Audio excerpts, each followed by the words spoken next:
Oh gosh. All right. So I'm just getting a message from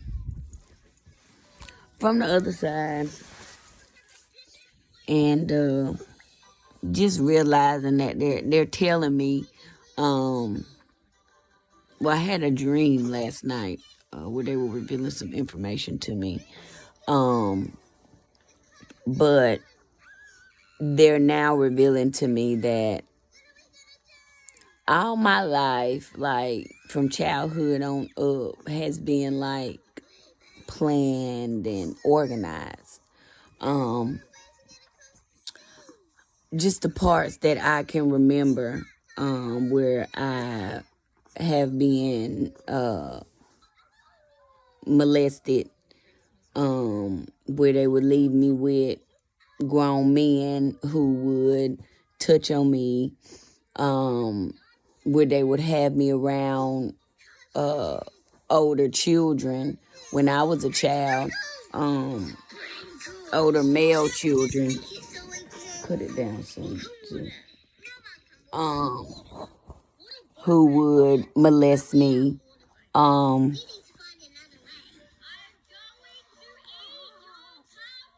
just thinking about it in retrospect now,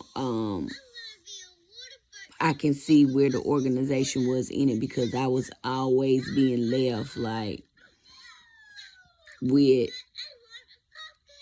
a male, and they were always touching on me, like they were always touching my breast. And I can remember vividly one time where Zafira McDuffie, Moan, they call him Moan, I couldn't have been no more than about 7 or 8 years old, and we were living on Hardin Farms Road. It was just me and him there. I don't remember nobody else being there. And I had got in the shower. When I got out the shower, he was in there, and he told me to open my towel. And I did. I didn't know no better. Um, and he started touching on my breast. And actually started sucking on my breast as well. Um, and then I have other memories from when we were in Hilton Heights. I don't know how old I was then, or when we would go over there to Debbie's house. I don't know Debbie's last name, but her son name was Ramon. He was light skinned. I don't know their last name, but she had a son named Darius and a son named Ramon.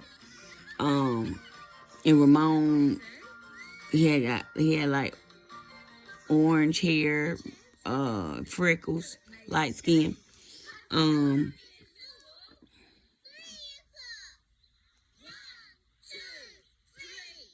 and every time that we would go over there, like we would be playing hide and go seek.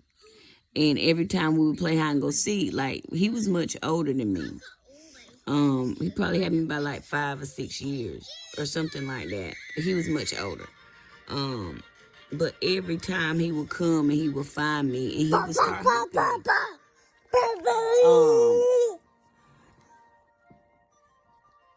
Those are just some of the incidents where I remember being molested by men and older children. There's a couple other ones where I was left with Garrett Gordon, who my fake ass mama Daphne Brown used to be in a relationship with. One time was when I was 10. The other time was when I was about 12. But when I was 10, like when I had my period, I used to get real bad cramps. And so they would be so bad that I would have to stay home. And so this particular time I was at the house with cramps. I was going to Fairmont Middle School. We was living in at 510 McDaniel Street in Fairmont. And he came to the house. Daphne was at work. And I was laying on the couch. He comes in there, he gets on the couch with me. Now, mind you, I didn't have on any, I had on panties, but I just had on like a long shirt. and he made like this is the first time he made like he was playing with me, like he was tickling me, and then all of a sudden his hand slipped into my panties and was touching my vagina, and he was like, "What's that?" I was like, "That's my private part," and I told him to move his hand, and I like shoved his hand. All right, and so he got up and he left. All right, that was the first time. The second time was when I was 12 and he came in there again. I was left with him by myself, and her kids was gone somewhere. I don't know where they was at, but I know I was there by myself with him. And he came in there, and I was on the floor laying down just chilling. And he came in there, he got on the floor, he had like he was playing with me, wrestling me and stuff. And then he literally asked me, could he put his penis inside of me? And I was like, what? Like, I couldn't believe what I was hearing at the time. And I was like, no. And then he was like, why? And I was like, because I'm going to tell my mama. This is when, I thought that she was my mama. But now that I have realized that she is not my real mama, and that this is, that's why, I was getting done the way that I was getting done, and why I had experienced so much trauma when I was a child. And why I was always seemed to be in a room with somebody who was molesting me, or, somebody who was trying to put a grown man asking me, could he put his penis inside of me? And, other events that have happened, like I can remember, they're revealing to me now that Michael Cooper, I think he in prison now, but I can remember when he came and moved from New Jersey, and he was abusive to me when we were kids.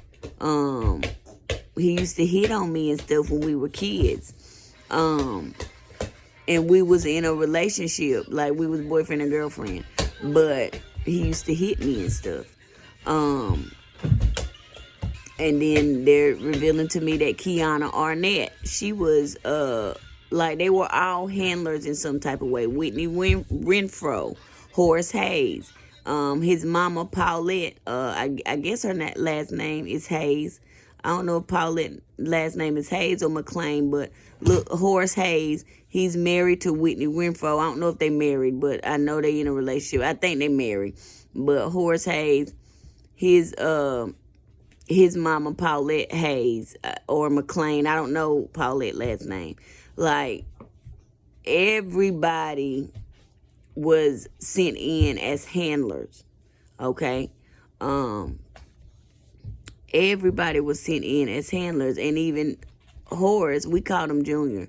But when we were grown, I was going through some stuff, and like, because Paulette for a while was my daughter's godmother, and she asked me when I was in high school, she asked me, did I need help with the baby and stuff like that, and so I would let my daughter go stay with them and stuff like that until, it stopped.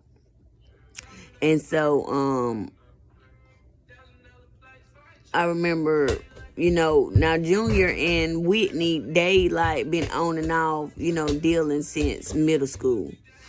But me and Junior, like, we had like a little crush on each other. And we got grown. And I think he was coming to drop Zai off or something like that. He was bringing Zai home. And so I needed a ride because my car was messed up at the time. And so he gave me a ride to then Jessie French house where she lived on Snake Road. I think it was 313 Snake Road. And so I had got a ride from where I was living at the time, which was in, it was a trailer park in East Robinson. They fixed it up now. And so, when we got there, I'm the type, I'm loyal. You know what I'm saying? Like, even if I don't still talk to you, like me and Whitney won't still talking at this time. We won't, really hanging out and stuff like that. We were grown and stuff. But I know that him and Whitney, was doing stuff and they was, they was together. And he asked me, could we have sex? And like, could he get some? Because for a long time, like, we was crushing on each other, but out of respect for Whitney, because she was crushing on him, I was like, all right, I'll just, let you have him, knowing that he had a crush on me too. And so,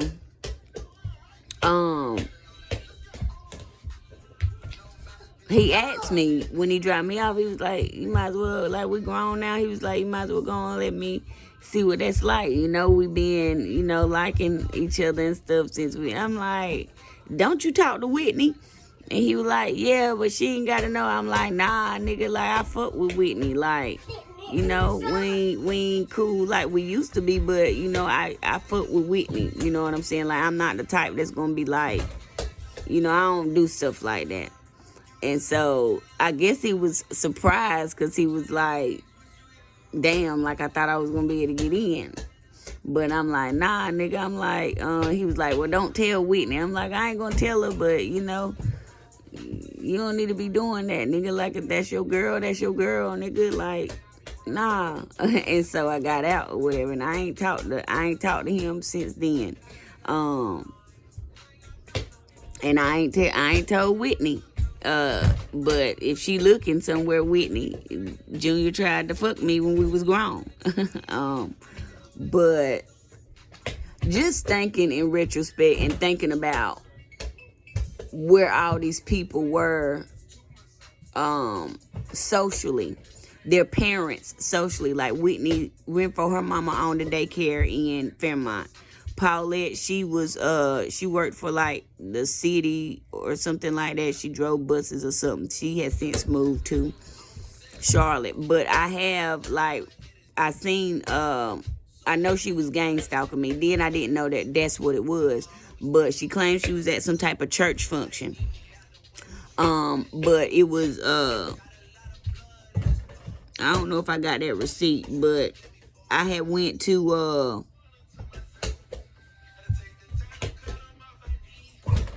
damn, what's the name of that goddamn place?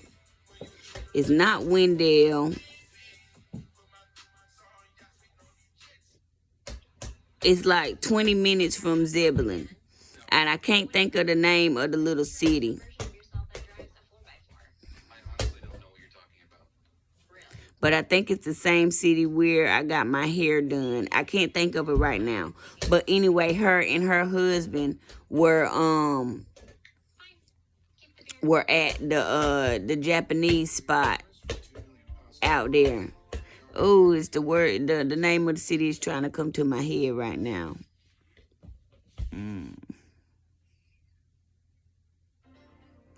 I can't think of it right now.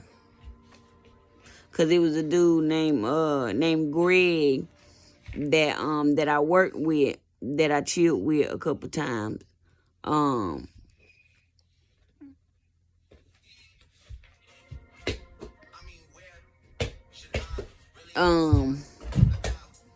And I had went out there, and then I end up going from there to and I believe Greg had something to do with organized crime too. I was just listening to a voicemail that he left me last year. Like, nigga, why is you still calling me? Like, I don't fuck with you like that. But I believe that him and Tiffany was married and that he was lying to me about them being married, and they was participating in organized crime, because I was supposed to meet her that day when I went, but she didn't show up. And when she didn't show up, because she was signing a statement for me for my the complaint that I was putting in with the EEOC about Advanced Plastic Forum and what they was doing out there. And she never showed up, so I ended up sending it to her through like a DocuSign or something like that. And I could probably find, I know I can find the dates of when I was in this particular city. I can't think of the name of it. It's 20 minutes from Zebulon. And I don't even remember what direction it is. Damn. I'm trying to think of the name of the city.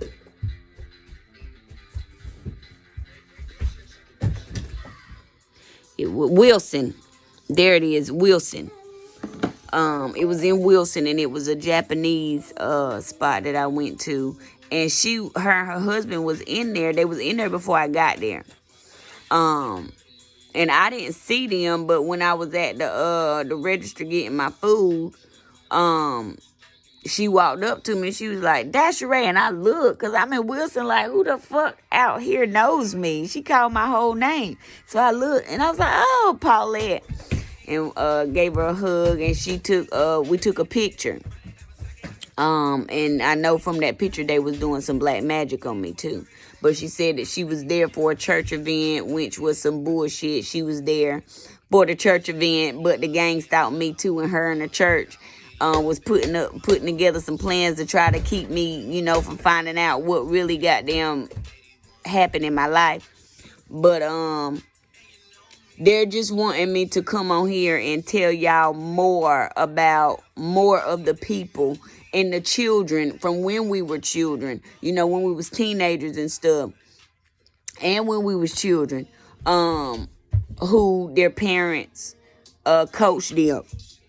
Gratitude. Their parents coached them to do certain things to me, and to go find out certain things with me, because Kootenai, like, we call Kiana Arnett, we call her Kootenai, but she would come in and out. Like, once we got grown, we would link up every now and then and, hang out. And she would, out of the blue, just invite me to do stuff with her and her friends, which I didn't fuck with her friends.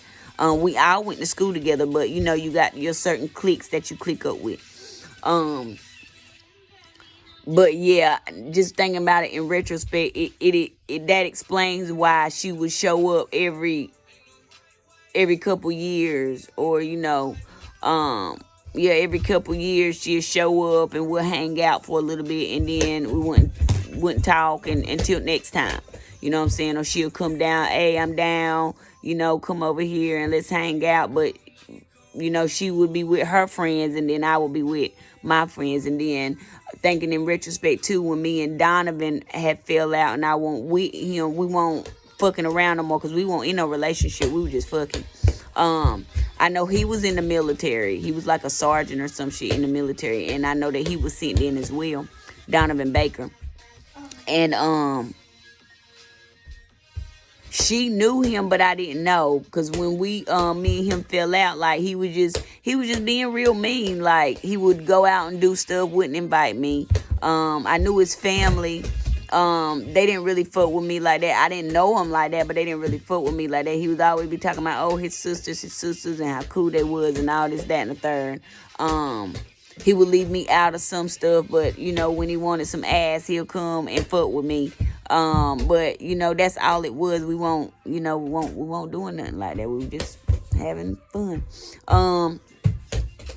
But I remember vividly his birthday, like, he wouldn't pick up the phone. He didn't invite me to his little birthday shenanigans. But then after that, Kootenai, Kiana Arnett, she was in town in Fairmont, and she was at her uncle's house over there in North Fairmont.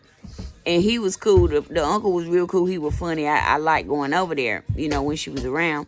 And she had invited me out the blue again. And, it was a setup, because Donovan was there, or was supposed to be there. I don't know if he was there, but he was supposed to be there. And I looked back in the messages from Facebook, and I just seen where I was asking her, was Donovan going to be there? Because at that time I was pissed off, because I couldn't figure out how he went from being one person to, calling every day, talking every day, wanting to hang out, to just being cold-hearted and being mean and stuff to me. And at that time I wanted to say some shit to him, but my spirit led me to not go. She invited me, but I didn't go. It was a big old party, and she's like, yeah, everybody over here. But I know that they were trying to embarrass me in some type of way. But I didn't go. I didn't go. My spirit just told me not to go.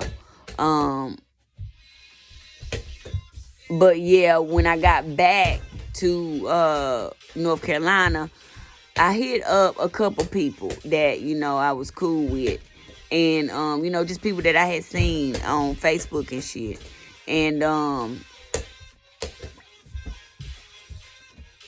Courtney was one of them. And I was, asking her how the kids was, you know what I'm saying? And it was her responses were very dry. And that was when I knew, something was off. But I just had a dream last night where they have given me a message about all these people and about that it was a part of the organized crime. I know Courtney parents was well off. Horace Jr., Hayes, Paulette and them, she was well off. I know his daddy is a big drug dealer down there in Fairmont, North Carolina. I don't know if he still sells drugs. I can't remember his name. But I know that Horace Hayes, his daddy sell drugs. I don't know if he still sell drugs, but I know I got drugs from him one time when I was doing drugs. And this was years and years ago. I don't know if he's still selling drugs, but I know he was selling drugs then. And he was selling them wherever he lived at. I remember my cousins, my fake-ass cousins, Craig French and Christopher Williams, them taking me to his house. And he got a little barn out there in the back of it where he sell drugs. And yeah, but they wanted me to get on here and tell y'all about the children that were involved. Danielle Billings, she was sent in. Latifah Guest, she was sent in. Latifah, her daddy name is Elliot. I can't remember her mama name, but Jacquees Carter, or Jackie Carter, I think that's his last name. Latifah Guest, her mama is a nurse. I don't know if that's significant, but I know that they were all sent in. Latifah came from Lumberton. Rod Parker came from Lumberton. Ross Brown, his daddy was ex-military. I know all of them were sent in. And me and Ross, we was friends for a while. Even after high school, we was friends. But then, after high school, I started noticing and thinking in retrospect. Now I didn't notice that it was funny then. Because I was blinded by love at the time. But now that, I've taken the love glasses off and I can see with just my regular eyes, I can see where these people were being deceitful. Like, there were a few times where Ross changed his number and he didn't give me his number, but I'm under the impression that we best friends. You know what I'm saying? Little shit like that. But I know Ross Brown was sent in. I know Horace Hayes was sent in. Michael Cooper, Kiana Arnett, Danielle Billings, Latifah Guest, LaRae Coleman. I told y'all about that. I think Benjamin McCray was sent in as well. Because he's showed up since I've been here. And he's tried to actually set me up. Like, he came to my house one day. Like, we hung out one time. And I went and got him, and we smoked for this was when I was still smoking. This was when I first got back to Lumberton. We smoked for 2 seconds because he had helped me get some weed.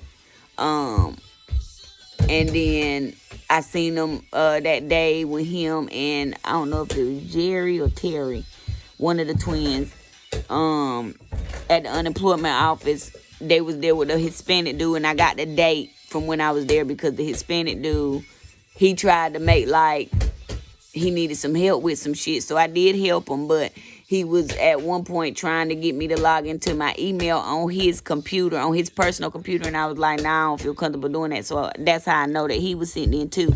But I sent a copy of his resume, and I'm assuming that's his real information, to my email. So I still have that date from when I did that transaction. So you will be able to see Benjamin McCray, and I think it's Jerry, gang stalking me at the unemployment office that day.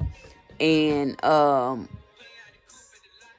a couple months after that, Benjamin, because he knew where I stayed, because I had brought him over here that one time, but he was only here for like 2 seconds, and then he was trying to fuck, but I was like, nah, nigga, I don't be fucking with no bum ass niggas. Like, you a bum. Like, nigga, I had to come get you. You don't even have a car, but you got grills in your mouth.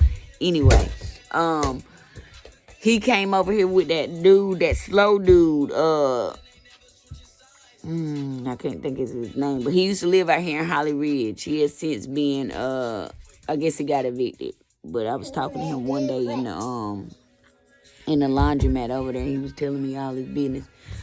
People typically do tell me all their business, and I don't even be asking. But anyway, he came over here with him that day, and I don't have company. You know what I'm saying? Don't nobody come knocking on my door. So if somebody knock on my door, you know, I'm alarmed. Like, who the fuck is this, and what the fuck do you want? Who sent you? And so when I was like, who this? And he was like, it's me, Ben. I was like, nigga, what you want? Like, what the fuck is you coming to my house for? And I was like, nah, like, don't come to my house. Get away. And he was like, all right. And so they left. But yeah, Benjamin McCray, he has tried to set me up since I've been back. I'm trying to think of anybody else that might be relevant to this situation. I think Emmanuel Robertson was sitting in as well.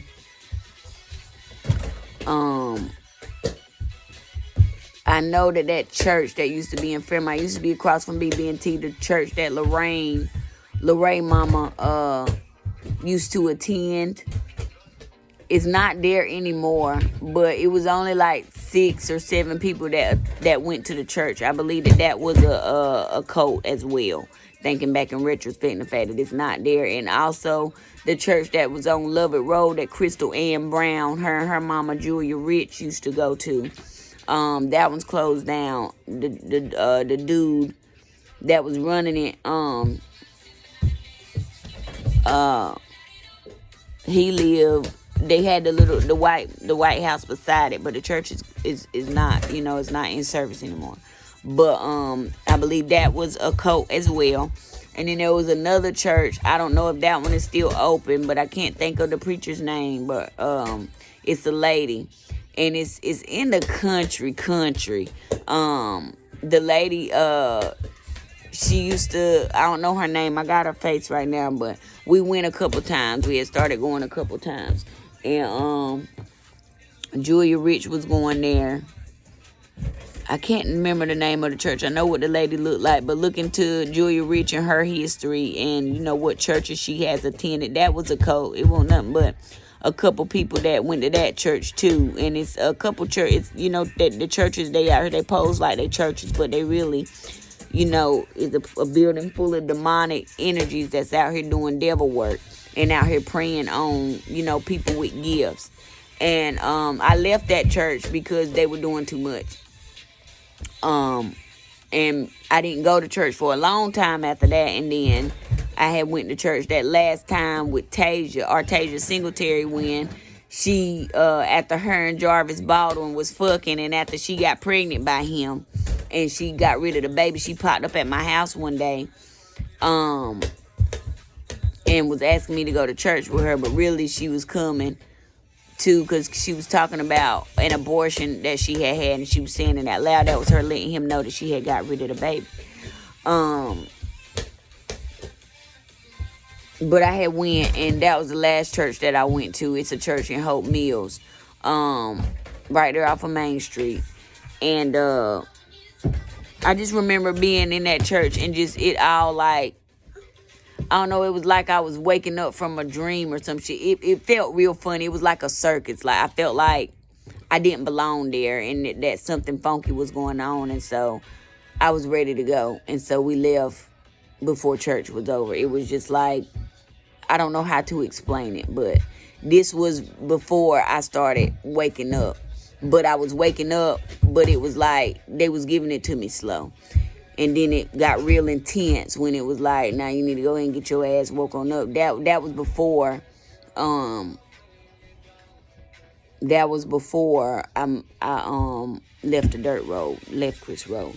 But they just wanted me to get on here and tell y'all, give y'all some more information, and some more names on different people that were involved in organizing crime against me from, the time when I was small up until now, and give y'all a little more details. So that's all I got on here to tell y'all today.